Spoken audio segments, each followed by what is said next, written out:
So a little bit about myself. I grew up in this area. I've been here all my life. Growing up, all my friends were black, and I was the only Asian kid. You know?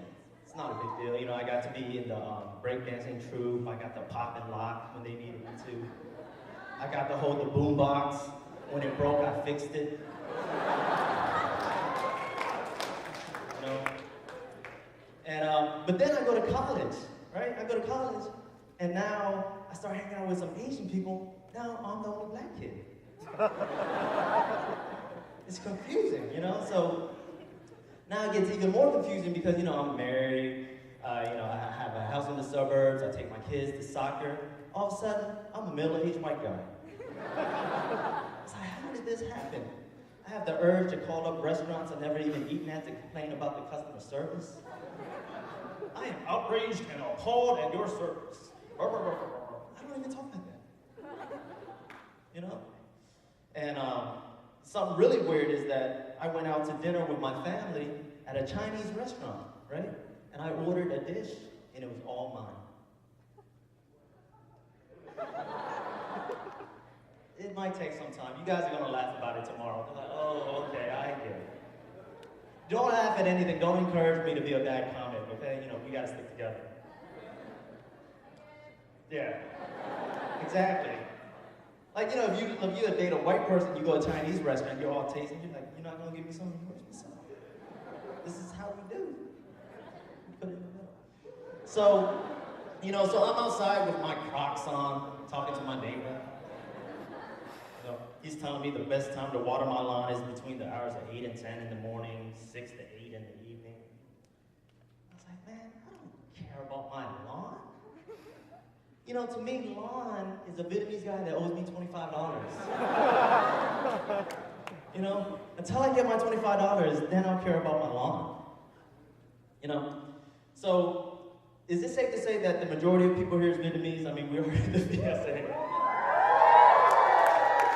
Vietnamese pride. Do you guys have to correct yourself as far as like what type of Asian you are? Every now and then you have to correct yourself. You still have to do that, like to people. Really? Always, right? It's frustrating. You know, over time, I sort of stopped doing that because I guess I don't really care, you know, what kind of Asian I am. You know, I'm not Chinese, I'm Vietnamese. You know, I'm not gonna do that. You know, I don't do program, I do nail. You know, I'm not. I'm tired of correcting people. You know, because like, imagine if I talk to a white guy and he was like, you know, Tom, I appreciate your set and your reference to me and my buddies, but I'm not Irish because my mom's German and my dad is actually Italian. Rob is Irish. It's like, dude, you are white. All I know is that I'm supposed to keep my women away from you. That's all I know, right? He feels me. You know, it's tough to be Asian, right? You know, but it's really tough to be an Asian dude. All right, let me tell you why. Today, I'm at CBS. I see this girl. Boop, boop, boop, boop. Call up my friend. Dude, Beyonce is here at CBS. You know, my friend on the other line, yeah. Take a picture. Boop. And then I hang up. He's also Asian, right? But you don't ever hear like a black girl say, girl, I'm at Whole Foods. This dude looked just like Jackie Chan.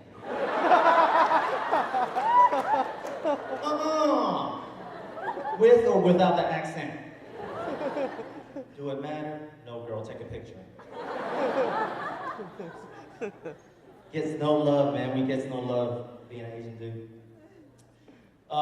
Speaking of no love, and you'll excuse me if I seem enraged. I'm not. I'm just a little bit surprised. The Last Airbender. Oh yeah, my people. Oh yes, The Last Airbender. Can you believe that? So, The Last Airbender, so some of you that are in the dark, I need to shed light on this. The Last Airbender, great Nickelodeon show. My kids loved it, I loved it, we watch it together. I always have a lesson right after the show. You see, what they're trying to say is, in Eastern philosophy, it's, you know. So, it's a great show. And when the movie came out, I was so excited. You know, and for those who don't know, the people in this show, they're all Asian, you know, heavy Asian influence. But when the movie came out, the entire starring cast was all white. But, you know, don't get me wrong, I don't have a problem of a white person playing an Asian person. Because, you know, I would love to play, you know, a white person in a movie. I own everything, we own everything. You know, I would love it. Who wouldn't love owning everything? Oh, I own everything.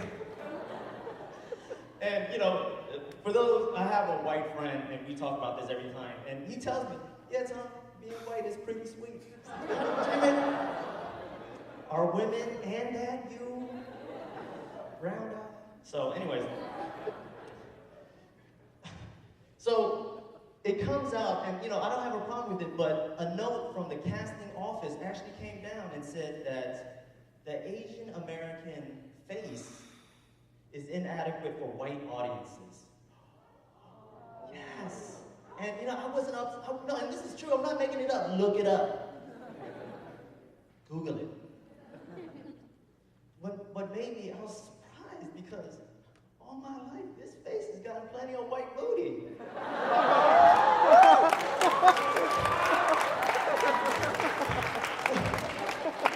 Mr. White Audience, what are you telling me? So what they're really trying to say is, Tom, you can hit that, but I don't want to look at your face for an hour and a half. That doesn't make any sense. You know, but, you know, there were Asians in that movie. The firebenders. If you don't know who the firebenders are, these are people that could, like, bend fire, throw fire, make fire come out of their hands. Just, they're firebenders. But the Asians portraying the firebenders were the hairiest of the Asians of all time, Indians. So if they're throwing like a fireball, oh,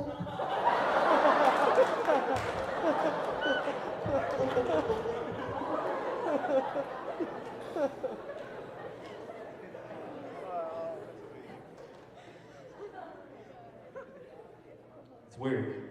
I don't get it. So I'm at work. This happened to me a while ago, and you can't make this stuff up. I mean, I wish this was made up, but this is for real. This guy calls me at work. You know, he's an older white guy. You know, God bless him. And so we're on the phone, and he sees on his phone is Tom Pham. He's like, oh, Tom Pham. Oh, where's that from? He's like, oh, that's sir, that's Vietnamese. Oh, do you know my fam from HR? No, sir. No, I don't. I just started. I was like, well, welcome to America.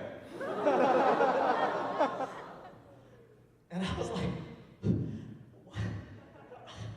I'm really speechless. I mean, just speechless. And I was just like, sir,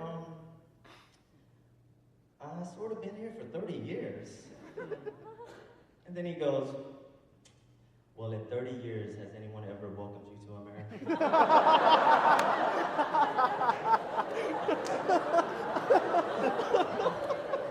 Touché, sir.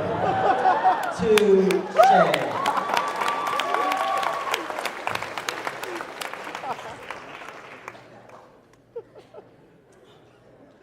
So I work in the tech industry, and it's tough because I have to go on interviews, and some of you guys are entering the job market. You know how tough it is to get like these IT jobs because you're up against Chinese engineers for these jobs, and I'm sort of Americanized, so it's kind of tough, right? Even worse, you're up against Vietnamese engineers. So in my interviews, to kind of tech it up, I have to speak with an accent. Because I figured the less they understand, the more they think they don't know. You know, so I'm all, but, you know, I did it as a test, but damn it, I got the job. Now, at work, you have to take the cursor and open the exhale. That's the way you have to do that. I've been there for 2 years. Talking like that. I have to leave. I don't do the Vietnamese accents so well. My friend, on the other hand, does. But it's not on purpose. That's just the way the dude talks. And the guy, he's my friend. He's 30-something. He's been in this country 30-something years. And I don't mind that he has a Vietnamese accent, you know, because it's kind of like talking to my dad. You know? So hey man, look at that girl. Yeah man, that girl hot, man. It's cool. It's like talking to my dad. It's like hanging out with my dad. But what doesn't get me is, we'll go to like a Vietnamese sandwich shop. The one place he doesn't need to speak Vietnamese, right? He'll go, let me have the number 6 with the soybean. Dude, why are you speaking like that? They're Vietnamese, just speak Vietnamese. But that's what he chooses to do. How much time do I have? Is everybody having a good time so far? Can I go on? I'm gonna keep going. Let's just do it for our country, for the motherland. Speaking of the motherland, has anyone been back to Vietnam yet? Can I get a show of hands? Woo! Man, I had this friend of mine tell me that he went back to Vietnam, and he was just like, man, it's crazy. And let's be honest, when you talking like that, you're not talking about the pho, dude, because the pho is here and it's pretty good, all right? He's not talking about the pho, he's talking about the women. Okay, sir, the woman. So, I get all excited. I'm like, man, we gotta go back to Vietnam. And I told my friend this. I was like, man, we gotta go back to Vietnam. It's gonna be great.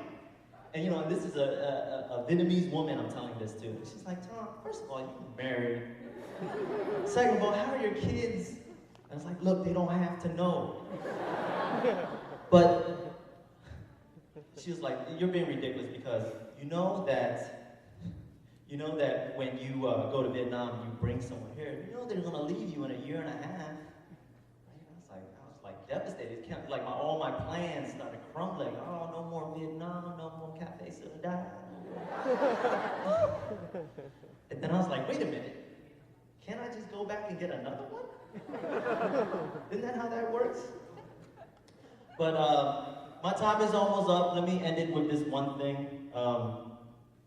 And this is something kind of dear to my heart. Again, I wish this was made up, but it's the truth. Recently, my friend started dating my ex-girlfriend. Ooh, yeah, right?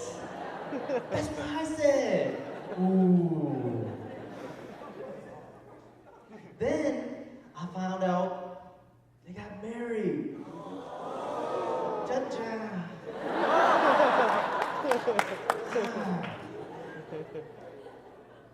And what's tough is like, you know, we all have mutual friends and stuff. You know, we all used to hang out. Now we can't hang out anymore. And they're blaming me. They're like, oh, you're being bitter. You should let it go. And then I felt, all right, I have to be the bigger man. I have to extend the olive branch. So I called him up. I'm like, look, man, look, it's me. I know you haven't heard from me from a while. And we used to be cool, and we all used to hang out, and I don't want things to be kind of weird between us anymore, you know, because we're family, right? And he was like, okay. I was like, look, this weekend, I'm having a barbecue. I'm having a few friends, you know, over. We're just gonna chill. It'll be like old times. Won't you come over, right? He's like, all right. And then just before I hung up, oh, by the way, bring my ex-girlfriend. That's all my time, people. You guys have been great. Thank you.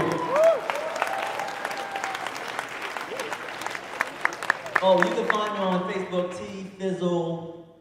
Yeah, on Facebook, just T-Phizzle, T-Phizzle. Become a fan. Thank you.